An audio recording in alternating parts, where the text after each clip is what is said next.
اگر آج کے ایران کو سمجھنا ہے تو ہمیں اس کی تاریخ میں بہت بہت پیچھے جانا ہوگا۔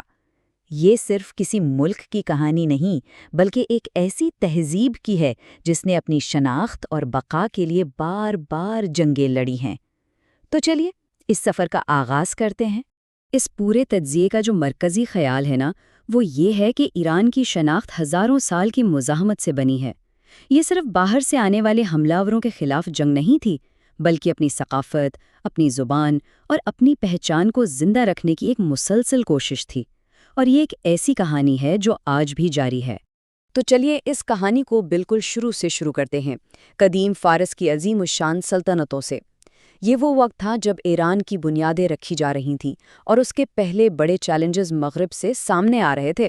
دیکھیں، قدیم فارس کو مغرب سے مسلسل چیلنجز کا سامنا رہا۔ پہلے یونانیوں کے ساتھ مشہور لڑائیاں ہوئیں، پھر سکندر اعظم آیا اور اس کے بعد رومی سلطنت کے ساتھ تو صدیوں تک تنازعات چلتے رہے۔ ان جنگوں نے نہ صرف فارس کی سرحدوں کو بدلا، بلکہ اس کی شناخت کو بھی ایک نئی شکل دی۔ یہاں اصل میں دو الگ الگ دنیاؤں کا ٹکراؤ تھا۔ ایک طرف فارسی سلطنت تھی جو اپنی طاقت بڑھانا چاہتی تھی، اور دوسری طرف چھوٹی چھوٹی یونانی ریاستیں تھیں جو اپنی آزادی بچانے کی کوشش کر رہی تھی۔ تو یہ جنگ صرف زمین کے لیے نہیں تھی، بلکہ دو مختلف نظریات کی جنگ تھی جس نے تاریخ پر بہت گہرے اثرات چھوڑے۔ اچھا، تو قدیم سلطنتوں کے بعد ایران کے سامنے ایک نیا اور کہیں زیادہ تباہ کن خطرہ آیا۔ قرون وسطیٰ کے حملے صرف فوجی نہیں تھے، بلکہ یہ ایک امتحان تھا کہ کیا ایرانی ثقافت زندہ رہ پائے گی یا نہیں۔ آئیے دیکھتے ہیں کہ ایران نے اس طوفان کا مقابلہ آخر کیا کیسے۔ ایک لمحے کے لیے سوچیں، جب کوئی طاقتور حملہ آور آپ کا سب کچھ تباہ کر دے تو کوئی اپنی ثقافت کو، اپنی زبان کو، اپنی پہچان کو کیسے زندہ رکھتا ہے؟ یہ وہ سوال ہے جس کا جواب ہمیں ایران کی تاریخ کے اس دور میں ملتا ہے۔ عربوں کی فتح ایران کے لیے ایک بہت بڑا ٹرننگ پوائنٹ تھا۔ انہوں نے اسلام قبول کیا، ہاں، لیکن اپنی فارسی زبان اور ثقافتی ورثے کو نہیں چھوڑا، بلکہ انہوں نے اسلام کو اپنی ثقافت میں ڈھال دیا۔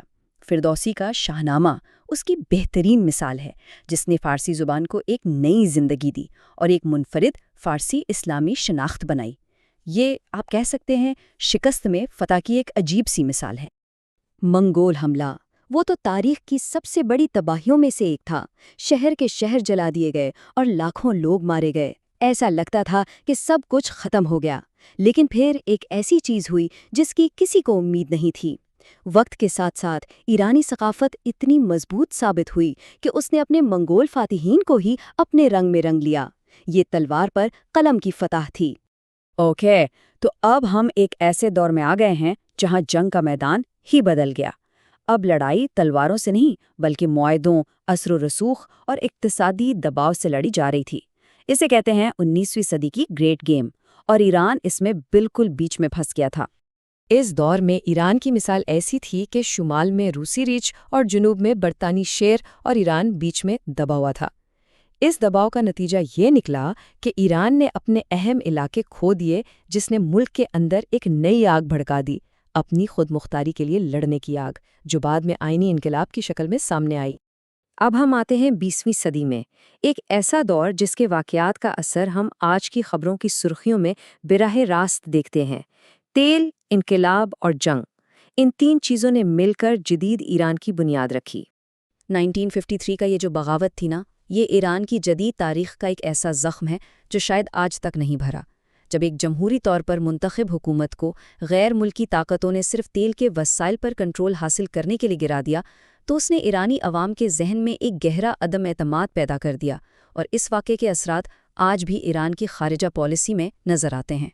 تو پھر 1979 کا انقلاب، وہ اصل میں اسی غیر ملکی مداخلت اور شاہ کی آمرانہ حکومت کے خلاف ایک دھماکہ تھا۔ یہ صرف ایک سیاسی تبدیلی نہیں تھی، بلکہ اپنی تقدیر کا کنٹرول واپس لینے کا ایک عوامی اعلان تھا جس نے ایران اور پوری دنیا کی تاریخ کا رخ ہی موڑ دیا۔ سینکڑوں ہزار، یہ صرف ایک نمبر نہیں ہے، اس کے پیچھے کہانیاں ہیں، باپ، بیٹے، بھائی جو اس جنگ میں کھو گئے۔ انقلاب کے فوراً بعد عراق کے ساتھ یہ 8 سالہ جنگ، اس نے ایرانی معاشرے پر ایسے زخم چھوڑے جو آج تک بھر نہیں پائے ہیں۔ ایرانی اس جنگ کو دفاع مقدس کہتے ہیں، اور یہ نام بہت اہم ہے۔ ان کے لیے یہ صرف ایک جنگ نہیں تھی بلکہ یہ بقا کی جنگ تھی، جب انہیں لگا کہ پوری دنیا ان کے خلاف ہے۔ اسی تجربے نے ان کے اندر یہ یقین پختہ کر دیا کہ وہ صرف اپنی طاقت پر بھروسہ کر سکتے ہیں، اور اسی سوچ نے ان کی جدید فوجی حکمت عملی کی بنیاد رکھی۔ تو اس ساری تاریخ کا، اتنی صدیوں کی جدوجہد کا آج کے ایران سے کیا تعلق ہے؟ یہ سب کچھ آج اس کے فیصلوں پر کیسے اثر انداز ہوتا ہے؟ چلیے ان سب نکات کو جوڑتے ہیں۔ جب ہم ایران کی اتنی لمبی تاریخ پر نظر ڈالتے ہیں تو کچھ چیزیں بار بار سامنے آتی ہیں۔ اپنی سرزمین کا دفاع، اپنے قدرتی وسائل خاص طور پر تیل کی حفاظت، اپنی منفرد ثقافتی اور مذہبی شناخت کا تحفظ، اور سب سے بڑھ کر غیر ملکی تسلط کے خلاف مزاحمت۔ دشمن بدلتے رہے لیکن لڑائی کی وجوہات حیرت انگیز طور پر وہی رہیں۔ اور آخر میں ہم اس سوال پر پہنچتے ہیں کہ جب ایک قوم کی پوری تاریخی مزاحمت کی کہانی ہو تو اس کا مستقبل کیسا ہوگا؟ کیا یہ میراث ہمیشہ تنازعات کا باعث بنے گی یا یہ خود انحصاری اور طاقت کا کوئی نیا راستہ تلاش کرے گی؟ اس کا جواب نہ صرف ایران بلکہ پوری دنیا کے لیے بہت اہم ہے۔